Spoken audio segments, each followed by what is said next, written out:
Integral. Instituto de Línguas Millennium. Livraria Próton. Faculdade Trilógica Kepp Pacheco. Boa noite, telespectadores. Estamos dando novamente ao início o programa Psicanálise Integral. Esta noite nós trazemos logo no primeiro bloco entrevistas que foram realizadas na população de São Paulo, onde nós procuramos ver o grau de consciência que a população tem com respeito às doenças psicossomáticas, ou seja, a causa psíquica das doenças orgânicas. Eu gostaria de dizer boa noite ao Dr. Kepp. Então, Dr. Kepp, parece que a medicina psicossomática é um campo relativamente ao lado da medicina tradicional ainda no nosso país e na maior parte das nações. Mas, pelo que se sabe, os estudos da psicossomática já foram bastante desenvolvidos, né? Não, tem o seguinte, Cláudia, que a medicina psicossomática, pelo menos o médico atual, né, a pessoa que se forma em medicina atualmente, ele sabe que a doença é geralmente psicossomática, quer dizer, tem de origem psicológica. Mas a questão é que a própria ciência, como está invertida, eu sempre digo aqui que essa inversão sempre houve na ciência, desde os tempos da Grécia.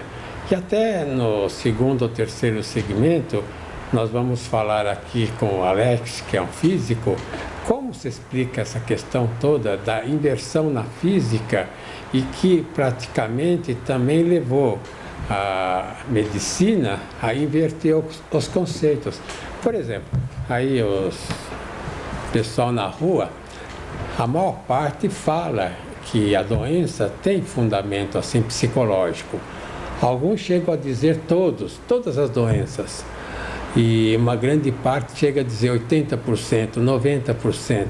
Mas a questão, Cláudia, que se põe é a seguinte: o ser humano, ele não é, como dizem, formado por corpo e alma. O ser humano não tem corpo mais alma, formando então um ser só. O ser humano é vamos dizer, uma explicação mais clara, é uma energética que vai do imaterial ao material.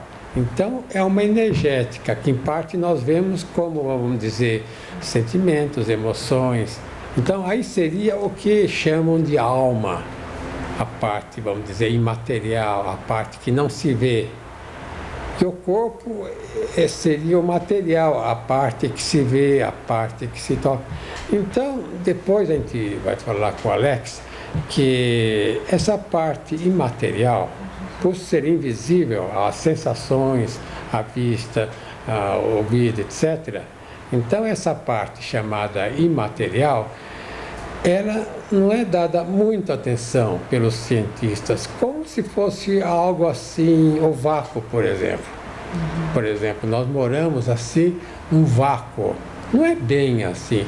Essa parte, vamos dizer, imaterial, essa parte que eu chamo energética, a energética pura, que é mais imaterial, é muito mais importante. Então, vamos dizer que o ser humano é uma energia, o ser, né, é formado por uma energia que vai do elemento imaterial, que é violento, que é potente, ao elemento material. Olha, aqui o Alex até trouxe um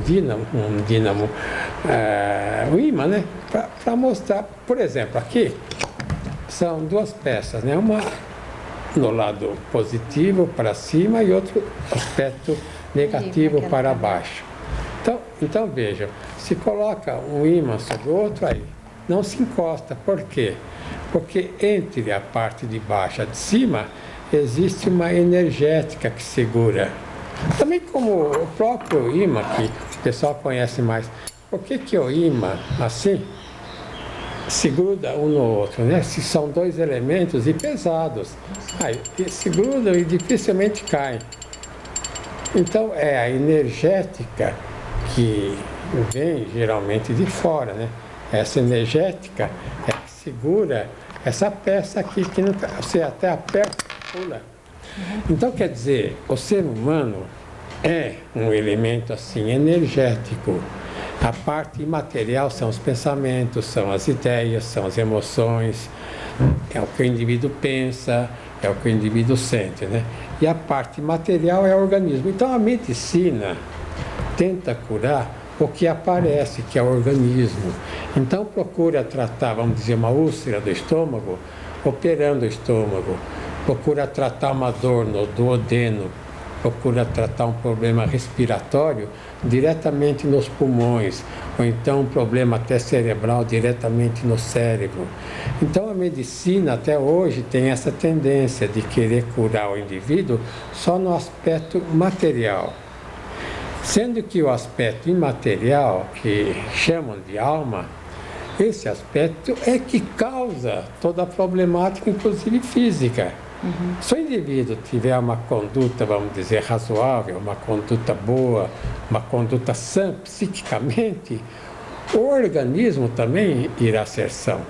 Vamos dizer, se o indivíduo fosse perfeito no seu interior, nas emoções, nas ideias, se ele fosse perfeito, se ele tivesse assim só pensamentos e sentimentos bons, ele não teria absolutamente nenhuma doença. Ele nem envelheceria, ele nem morreria. Então, o resultado da doença, o resultado da morte, é justamente uma atitude assim contra o ser que leva o indivíduo a adoecer e a morrer um dia. Sim, dá para entender, cara? Eu acho que o telespectador deve estar começando a compreender essa explicação, Dr. Kepp. Eu acho que nos próximos blocos, inclusive, isso vai ficando mais claro. Inclusive, pelo que eu entendi na sua explicação, não existe uma separação dessa energia. Elas são interligadas, essencialmente ligadas. Então, o organismo é energia também. É energia. O estômago é energia. Sim. Se não fosse assim, a pessoa não teria doença e muito menos teria, vamos dizer, o desfalecimento, a morte, coisas assim, dessa natureza. E eu acho que vai ser muito interessante, dentro de um pouco, quando o Alexandre estiver aqui para debater conosco, dar esses conceitos a respeito da física sob o ponto de vista da metafísica desinvertida e dos conceitos de Tesla, Dr. Kepp. Porque eu não tenho assim condições de me aprofundar muito nesse assunto, mas eu acho que só isso, bem compreendido, resolve o problema, por exemplo, da reencarnação, desse mistério.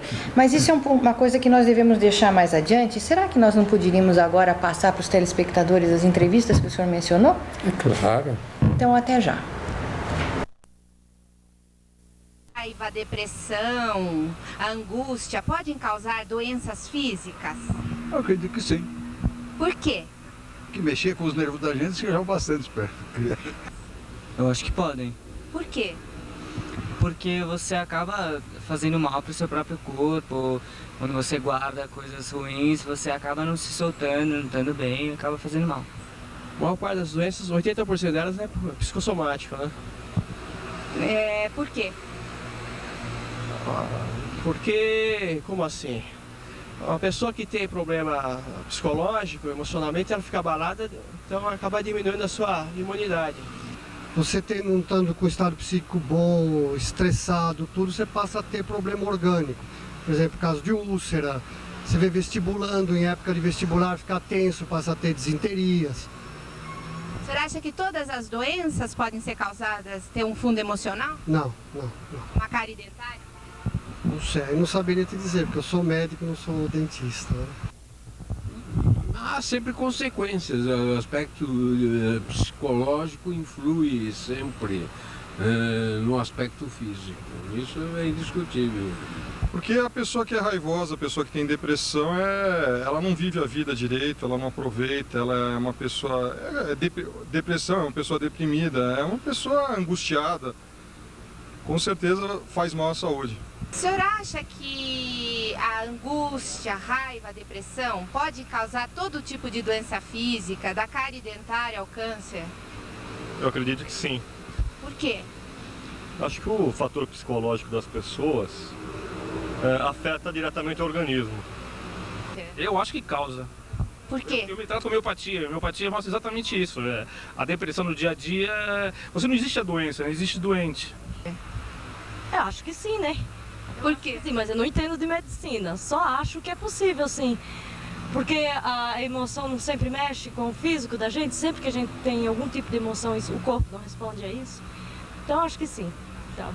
Porque se a pessoa está deprimida, ela pode se deprimir a ponto de detonar o sistema de imunidade. Eu acredito que sim, todo tipo de doença no corpo humano deve ser causada por estresse, problemas psicológicos, depressão e outras coisas como câncer, doença de coração, né, e outras mais.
Então, retornando ao nosso programa dessa noite, a Dr. Kepp há pouco me perguntou se será que os telespectadores estariam compreendendo essa noção de como que, através da vida psíquica, o ser humano pode complicar a saúde dele ou melhorar a própria saúde orgânica. Então, eu acredito que vocês poderiam ser auxiliados na compreensão através desse livro, A Cura pela Consciência, que foi publicado já há muitos anos atrás, mas aqui eu já dou uma base dessa compreensão, como que a vida psíquica age através do sistema psiconeuroimunológico em todo o funcionamento do nosso corpo, o nosso sistema de defesa e o nosso adoecimento. Dá também explicações de como funciona a metodologia da interiorização ou a conscientização da patologia dos nossos problemas, como emoções negativas, pensamentos invertidos, e como que a gente pode se auxiliar e até fazer um processo de autocura com somente a leitura desse livro. Então, Dr. Kepp, estamos agora com o Alexandre aqui no nosso programa?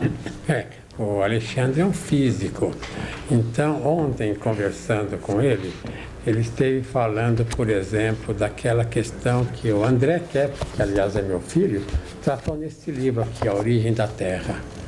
Esse livro, Origem da Terra, é um livro publicado há um tempo atrás e que mostra, vamos dizer, um estudo a respeito do que aconteceu com a Terra. Então, André, que é o autor do livro, ele dá a seguinte ideia, que os vulcões, os furacões, os terremotos, os maremotos, as trombas d'água, tornados, etc., são sintomas, assim, vamos dizer, de uma terra doente.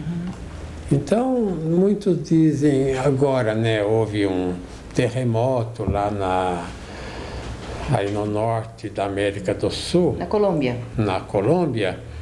E então muitos dizem, mas o que? Então Deus cria um planeta assim para dar terremoto, matar já 2.000 pessoas, mas que coisa esquisita, então é uma criação boa ou não é?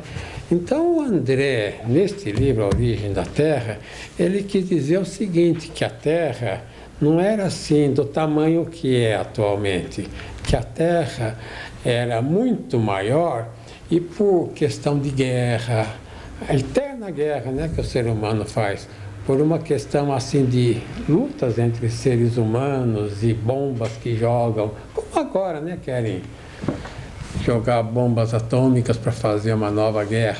Então, por causa disso, o ser humano já destruiu o planeta, como ele era, vamos dizer, na sua criação. Então, o planeta já é um ser assim doente, cambaleando no espaço. Uma bola aí com problemas que, afinal de contas, foram causados pelo próprio ser humano. Não é essa a ideia, Alex? Que a gente estava comentando, né, que a Terra, assim, tem a mesma reação que uma pessoa doente, por exemplo. Se a pessoa pega alguma doença, então ela tem uma febre, assim, uma reação, né, para tentar se curar, né, para favorecer a cura dessa doença, né. E com a Terra acontece a mesma coisa, quer dizer, toda essa catástrofe, essa reação violenta que a Terra tem é uma defesa, parece como uma defesa contra os ataques que o ser humano faz contra ela, né?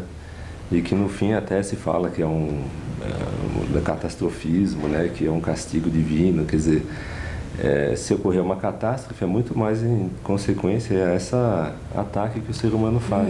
Atualmente, né, Alex, a questão da poluição, jogando uma quantidade fantástica, toneladas e toneladas de poluição no ar, diminuindo o ozônio lá da estratosfera, quer dizer, criando poluição nos mares, nos rios, nas terras.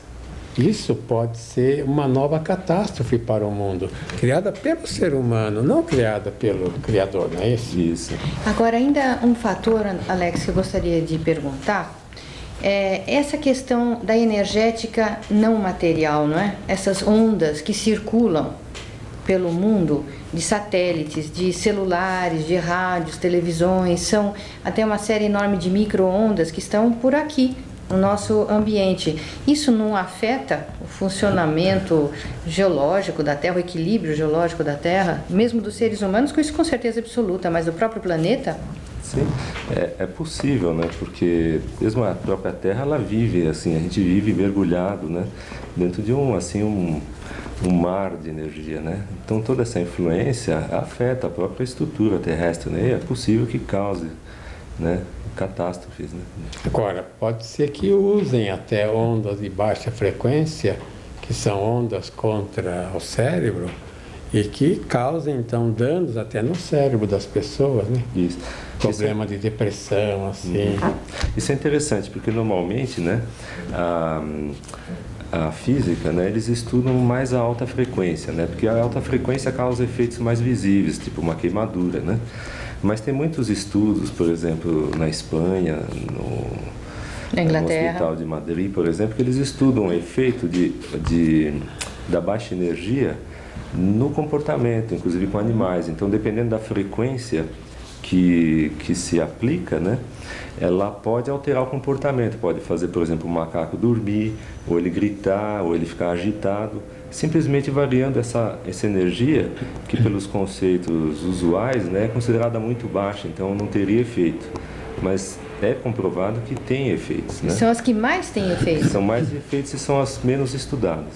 Agora, para o ouvinte e o telespectador não se assustar muito, nós podemos dizer o seguinte, Alex, se o indivíduo tem um bom equilíbrio, ele praticamente fica mais ou menos imune a todas essas ondas, né?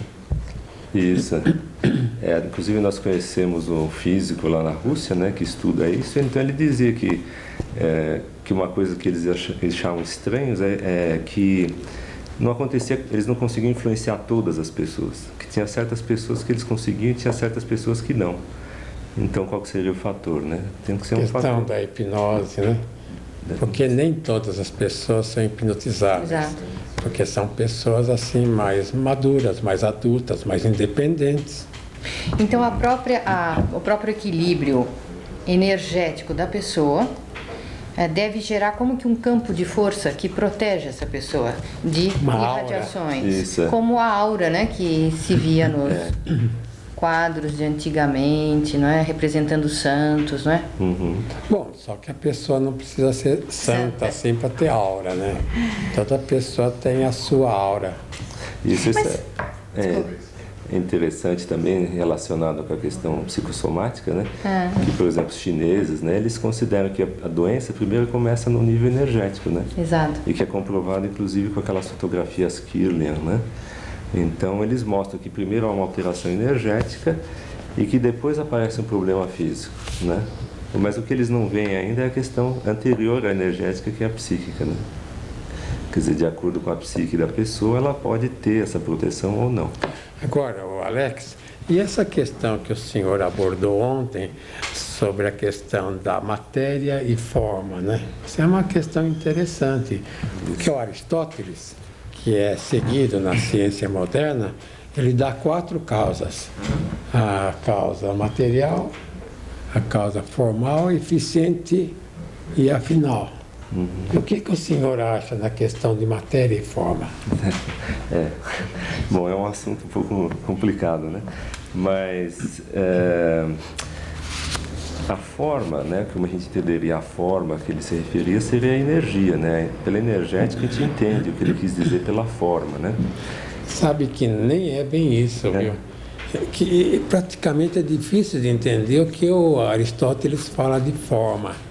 Ele fala que, por exemplo, você pega um bloco de mármore e pode dar uma forma de uma estátua, quer dizer, transformar o bloco de mármore num ser humano, numa forma humana. Essa seria a forma. Ele dá sempre esse exemplo. E a matéria, bom, a matéria a gente sabe o que é. Então, como o senhor falou, da matéria vindo a forma, quer dizer, energia. Quer dizer, ele deu a entender, né, que a forma, né, seria um atributo da matéria, quer dizer, como se a energia viesse da matéria, e não que a forma é uma característica energética, né? Que nem, por exemplo, nesse que exemplo, a matéria vem da forma, quer dizer, da energia. Isso, exatamente. Então, porque, por exemplo, essa ideia que a gente tem que a matéria, né, que na física sempre se procura as partículas que causam energia, né, é uma ideia invertida que vem do estudo do Aristóteles, né, que o senhor mostrou no seu livro, né, que nem, por exemplo, esse ímã, né, se a gente pensar que é o ímã que está produzindo energia, então ele deveria gastar, quer dizer, à medida que ele vai produzindo essa energia, ele deveria ir se consumindo até desaparecer. E não se consome nunca. E ele não se consome. Então, quer dizer o quê? Isso dá um exemplo, dá uma imagem, né, de que ele é apenas um transformador, como ele capta uma energia e transmite. Né? De fora. De fora, exatamente. Mas vamos continuar, né, no próximo segmento.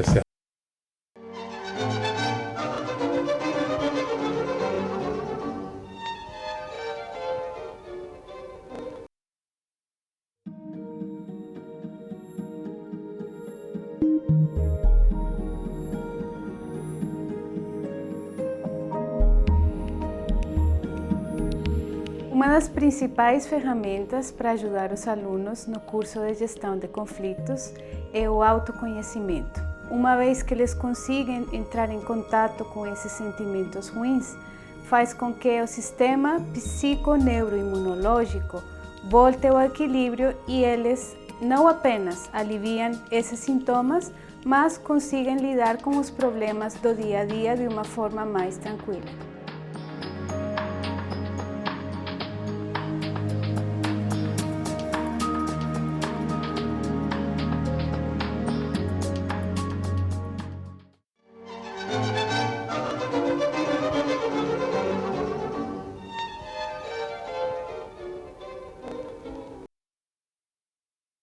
Esta noite o nosso programa Psicanálise Integral está enfocando a questão do estudo da energética vista sob o ponto de vista da metafísica desinvertida ou a física trilógica. E eu então gostaria de passar a palavra novamente ao Alexandre para que você pudesse explicar aos telespectadores essa questão de energética e vácuo, Alexandre, porque toda a filosofia, o conhecimento chinês, oriental, já falava dessa questão de energia, de vácuo. Existe alguma relação entre isso? Isso é uma coisa interessante, porque Uma vez eu vi um símbolo chinês, né, que ele mostra a origem dos elementos. Então ele tem lá a terra, ar, o fogo, que são os elementos que eles consideravam, e o elemento que gera isso tudo era o vácuo, né? E o que é interessante é que agora, recentemente, a física está falando da energia do vácuo, né? Que existe uma energia, quer dizer, a imagem que a gente sempre teve é que o vácuo é uma coisa, um espaço vazio, né? Mas agora está se concluindo que não é bem assim, que existe uma energia. E, além disso, existem energias que a gente ainda não conhece, quer dizer, que a gente não sabe, que a gente não sabe exatamente como medir, que a gente conclui que ela existe. Ô, Alex, e talvez o vácuo seja, vamos dizer, no espaço, o elemento que tenha mais energia. Exatamente. Já pensou nisso? Que a matéria já é, vamos dizer, uma energia condensada de frequência mais baixa. E a verdadeira energia tem uma frequência maior. Então pode ser que tudo isso que esteja aí no espaço, as galáxias, tem uma violentíssima energia segurando tudo, né? Isso. Então, porque a gente pode perguntar, né? Mas então como que a gente não consegue detectar isso, né? Mas é porque essa energia, ela está em equilíbrio, quer dizer, então a gente consegue deduzir, né? Tem físicos, por exemplo, que estimam essa energia como sendo assim 10 milhões de toneladas de carvão, né? Contidas num ponto zero, né? Que seria a energia do ponto zero, né? Então é uma energia fantástica e ela... Dentro de 1 centímetro cúbico, o senhor falou? Isso, 1 centímetro cúbico, assim, de espaço, né? Tanto assim, Alex, quando se dá, vamos dizer, a quebra da partícula do nêutron, falam do nêutron, quer dizer, quando a partícula quebra, a energia que está no centro, que se expande, então dá essa explosão formidável de bomba atômica. É uma liberação dessa energia, né? Dessa energia que a matéria contém, segura dentro dela. Exatamente. Então, agora, o que acontece, né, é que essa parte imaterial, né, muitas vezes, né, a ciência tradicional, assim, ela não dá o devido valor, né, porque existe uma ideia, né, isso que entra na questão psíquica, né, porque a gente vai falar, por que tem a ver física, né, com psicanálise, né, mas é que quem faz a física são seres humanos, né, então, se eles têm ideias invertidas, erradas, então eles vão fazer teoria de acordo com o que eles pensam. Mas olha, aí, viu, tem uma coisa interessante. Quando na Grécia Antiga foi descoberta a metafísica, quer dizer, a metafísica é o estudo do ser. Em seguida Parmênides, Anaximandro, Anaxímenes, vieram os físicos. Então aí a física iria dar a resposta dos problemas da metafísica. Então depois da física que veio a psicologia. Então existem 3 passos, né? A metafísica, a física em segundo lugar, depois a psicologia. Mas aí o Aristóteles foi contra essa orientação e colocou então mais ele chama de ilemorfismo, mais a psicologia antes da física. E aí derrotou as noções da física e tirou a humanidade do verdadeiro conhecimento. Essa é a minha ideia. Quer dizer, né, que tanto o conhecimento da psicologia, da psique depende da física, como da física depende da psicologia, né? A física vem direta da metafísica. Da metafísica, né? Agora, eu gostaria de tentar fazer uma relação com o que a gente estava comentando no primeiro bloco a respeito das doenças psicossomáticas.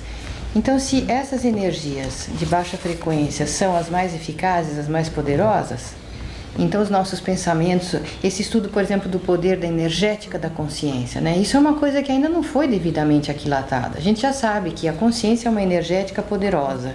E pelos resultados no tratamento psicanalítico, então são fabulosos. Às vezes uma conscientização, numa sessão, 2 sessões, a pessoa pode se recuperar de doenças que eles têm há anos e que um tratamento alopático tradicional não conseguiu dar resultado, nem cirurgias.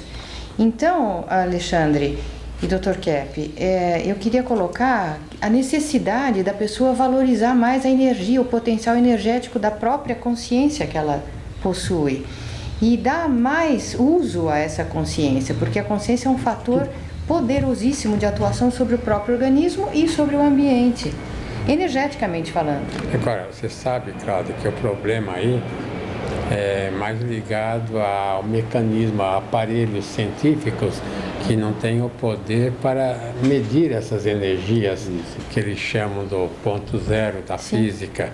Então são as energias mais sutis. Os aparelhos nem têm meio de medir todas essas energias. Então negam que existam. Isso, exatamente. Quer dizer, não é porque a gente não conhece algo que ele não existe, né? Então a gente tem que ter uma humildade, né, para admitir que existe muito mais do que aquilo que a gente conhece. Sabe o que me faz lembrar aí? Qual o ser necessário, aquele que existe mesmo na própria essência, o ser que, o único ser mesmo que existe por si, não é Deus? Sim. Então a gente olha assim, ó, cadê Deus? Gagarin, quando subiu lá em cima, falou, eu não vi Deus lá em cima. Mas o único que de fato existe por si, que é real, é Deus. Nós, o Senhor, se existisse ou não, eu, a Cláudia e as pessoas aqui, se nós existíssemos ou não, o que adiantaria para a humanidade? A gente tenta, né, contribuir ainda com alguma coisa, mas o único ser que existe mesmo é aquele que o ser humano nega. Isso eu acho muito interessante.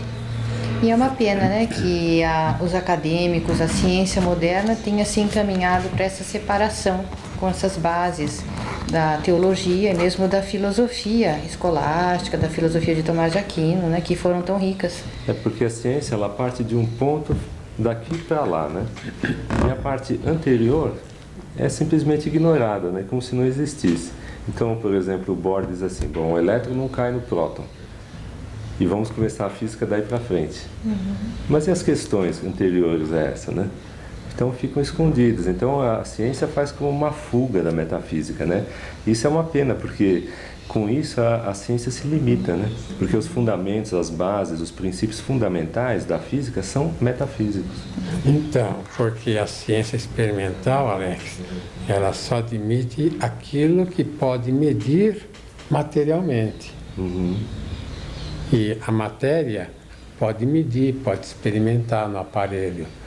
O sentimento não pode, o pensamento não pode, então não existe. O pensamento não existe, o sentimento não existe, o que você sente não existe. Se você faz o eletrocardiograma, então o eletroencefalo, né? Que é medido assim as ondas cerebrais. O aparelho registra o que o organismo manifesta, o coração, como bate, as ondas cerebrais, mas não mede o pensamento da pessoa, não mede o sentimento. Então isso não existe, mas nós sabemos que existe.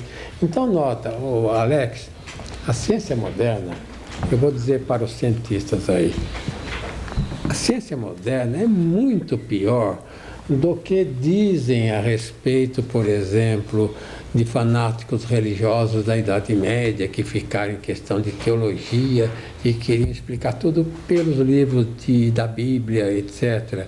Quer dizer, era uma atitude fanática também. Agora, na minha opinião, o cientista moderno, porque nós somos cientistas, hein, podemos falar isso, o cientista moderno é muitíssimo mais fanático do que os religiosos, que dizem, né, que haviam na Idade Média, ou então os próprios pensadores, que às vezes, quando eles têm o poder na sociedade, eles impingem ideias intransigentes e não admitem outras ideias diferentes das deles.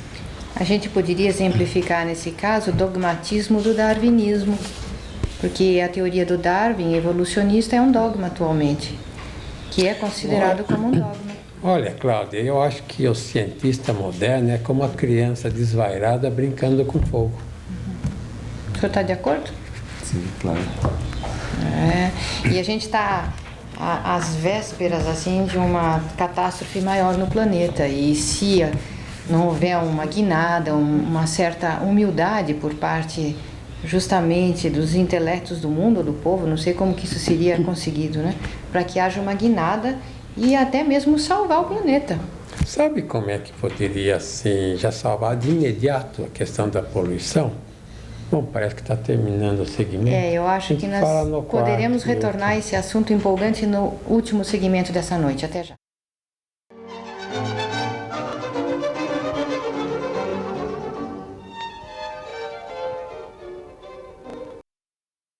What's it take to be a leader today?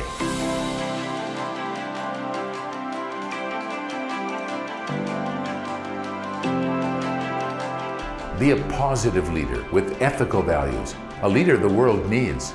Come to Millennium's post-graduation course, the only institute in the world offering post-graduation courses in English with Norberto Keppe's innovative therapeutic method.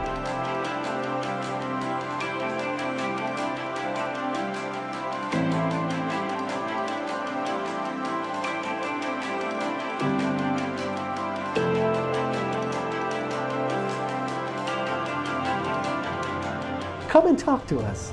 We have helped thousands of students. I'm sure we can help you.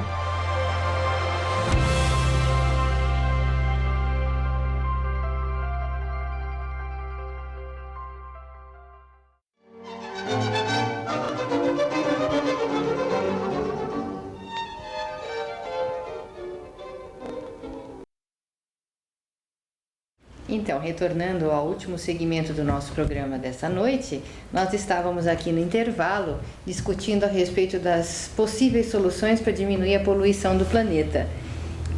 Pergunta que o senhor fez antes. Cláudia, não é assim tão difícil, né, se, vamos dizer, o poderoso tivesse assim boa vontade. Eu não digo, quando eu falo poderoso, eu não quero falar de poderoso no Brasil que não manda nada no mundo, mas os poderosos do primeiro mundo. Então, questão do carro, por exemplo, era só estabelecer carro par só dia par, carro ímpar só dia ímpar, que pode andar no mundo todo. Metade da poluição de imediato acaba, né? Um dos meios, né? Digo, uma solução. Essa questão, porque, por exemplo, né, o carro, né? A tecnologia do carro já existe meios de se fazer um carro a energia solar, né? Mas por que não é feito, né? Quer dizer, então por questões de interesse econômico, então vai se cometendo um suicídio planetário, quer dizer, o planeta se destrói por um interesse econômico imediato de lucro, né? Porque se não fosse isso, se fosse unicamente pela questão da ciência, seria possível já se fazer, todo mundo andar em um carro movido a energia solar ou outro tipo de energia. O senhor não pode se esquecer que o Tesla, que o senhor citou aí, o famoso cientista, ele já no começo do século já fez um carro lá em Paris, que andou lá 200 quilômetros com a free, né, a energia livre, free energy, e que captava energia em postes que ele colocou no caminho. Então, se não fosse o interesse econômico de vender gasolina, interesse aí desses famosos aí exploradores, né, da humanidade, então todos nós estaríamos usando uma energia sem poluição. Interessante que agora muitos jornalistas assim liberais americanos, inclusive existe uma publicação muito interessante nos Estados Unidos de um jornalzinho chamado The Nation, e lá eu li recentemente um artigo que fala na fabulosa economia ecológica que poderia ser formada gerando uma quantidade enorme de empregos, de trabalho e de recursos. É tudo uma forma de enfocar a economia. Então é uma ideia invertida de se acreditar que uma economia ecológica seria deficitária. E lá ele prova por A mais B o absurdo dessa ideia. Cláudia, essa questão do indivíduo ter que trabalhar para produzir é uma questão errada. O indivíduo ele trabalha porque ele precisa do trabalho. Agora, a produção em dinheiro, isso é uma questão secundária. O indivíduo precisa, em primeiro lugar, do trabalho. O dinheiro, se há uma empresa particular que renda bastante lucro, não é outra coisa. Mas, de modo geral, não é necessário trabalhar só para produzir dinheiro. Exatamente. Isso já é um conceito invertido. Achar que a economia depende do capital, do dinheiro. Absolutamente isso é uma imposição humana, artificial. É uma judiação a pessoa não poder trabalhar. Exato. Agora eu gostaria de introduzir o Marco Lira aos nossos telespectadores dessa noite. Marco Lira é professor da Escola Millennium também, ele é finlandês, trabalhou como psicoterapeuta na Finlândia e professor durante muito tempo, né? Inclusive aplicando cursos de trilogia em escolas, hospitais, empresas. E como é que o senhor vê essa questão do estudo da energia na Finlândia? O senhor nota, por acaso, um interesse maior, porque dizem que os escandinavos são muito voltados para essas questões de ciência alternativa. Isso é verdade, Marco? Sim, lá tem bastante estudo sobre energia solar. Eles, inclusive, tentam lá no clima frio usar esses painéis de solar, mas eu acredito que aqui no Brasil, por exemplo, essas questões, usar energia solar e outros alternativos, seria muito mais fácil, porque aqui tem muito mais. O dia todo, né? Agora, essa questão na medicina, no tratamento das doenças, como é que a Finlândia está? Eles não são mais ou menos tradicionalistas nesse campo? São tradicionalistas, mas eu vejo também por exemplo, homeopatia, está mais ou menos na mesma linha que medicina tradicional, que eles também lutam contra doença e não estudam essa parte, como que a gente se adoece, como que o ser humano cria a doença, que é origem da doença. Então essa parte emocional que o senhor trabalhava lá na Finlândia, esse aspecto da medicina psicossomática trilógica era uma novidade para o finlandês? Totalmente. E o senhor, então, conseguia na terapia a recuperação de pacientes? Sim, quando pessoas têm, na Finlândia, pessoas têm bastante emoções, mas eles censuram, eles guardam as emoções, então eles não até conscientizam.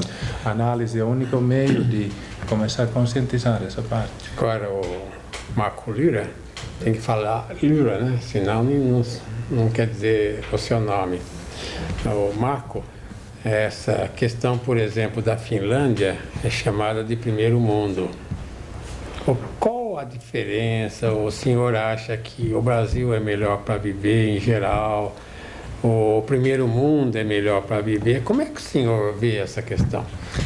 Isto, primeiro mundo, como agora, por exemplo, está muito frio lá, dizem que é 47 graus, embaixo de zero. Então, o primeiro mundo tem esse problema que é muito frio, é assim, intelectual, eles usam bastante, ou muito mais esse lado esquerdo de calcular, etc. Falta amor, então eles vivem no total desequilíbrio. Agora, fora o clima, né? Vamos dizer, aquele sistema que eles têm. Por exemplo, na França, a gente vai numa estrada, entra num restaurante. Então a gente fala, mas esse restaurante nós já estivemos. Mas não estivemos. Era o anterior que nós estivemos, mas é igualzinho, esse é igualzinho. Então a gente sai da França, entra na Alemanha, entra no restaurante. Nossa, mas aqui nós já estivemos. Não, foi na França, mas é igualzinho a esse. Essa padronização, Marco, quer dizer, todo mundo lá pensa da mesma maneira, tem uma obediência absoluta e total ao poder, a estrada a mesma velocidade, o carro igualzinho. Isso não deixa vocês loucos? Com certeza, essa é muito monótono. Então, viver aqui no Brasil, nesse sentido, é muito mais agradável, porque aqui tem, assim, pessoas já naturalmente pela família, eles têm muito mais afeto entre eles, é muito mais fácil fazer contatos, pessoas estão abertos, eles não têm essa resistência intelectual contra ideias novas. Nesse sentido, eu vejo muito mais esperança para ter melhorança e mudança maior aqui. Então, o senhor está dizendo que o mundo deve seguir mais o terceiro mundo, e não o terceiro mundo seguir o primeiro. Porque a hora que o Brasil se transformasse aqui nos Estados Unidos, numa França, Cláudia, Eu não aguentaria mais Dr. viver. Kepp, aí a gente está voltando àquela questão, aquele questionamento do maior vir do menor ou vice-versa. Os povos do terceiro mundo são muito mais desenvolvidos em aspectos humanos, espirituais. O aspecto afetivo dos povos do terceiro mundo são muito superiores ao do primeiro mundo. O primeiro mundo é eminentemente materialista. O desenvolvimento que eles têm é no nível material. Portanto, se nós formos medir um desenvolvimento no campo da matéria, nós vamos ter que convir que, evidentemente, o primeiro mundo é mais desenvolvido. No campo da fantasia, no campo da imaginação, no campo, assim, vamos dizer, da cultura já do passado, né?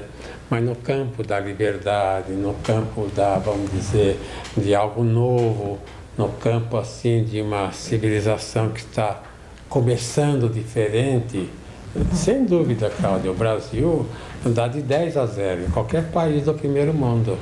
Você não vê agora? Se o Brasil, por exemplo, deixa de pagar, um Estado deixa de pagar as dívidas, as bolsas no mundo todo caem.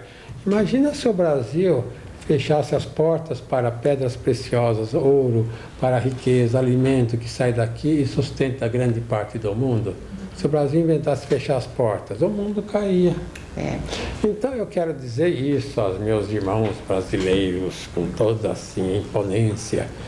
Nós brasileiros somos privilegiados. Nós não temos que depender do primeiro mundo. O primeiro mundo é que depende de nós. O primeiro mundo precisa do terceiro. E é bom que o terceiro mundo mude de ideias para não deixar que esse terceiro mundo que... Do Brasil eu estou falando, né? Ou América Latina. Que nós temos um verdadeiro paraíso ainda para viver. Exatamente. E o primeiro mundo, gente, é um verdadeiro inferno. Lá tem imigrantes, né? Tem árabes, muito árabe em Paris, tem africanos, iugoslavos que vão do sul. E eles não gostam de viver lá por causa disso, dessa rigidez.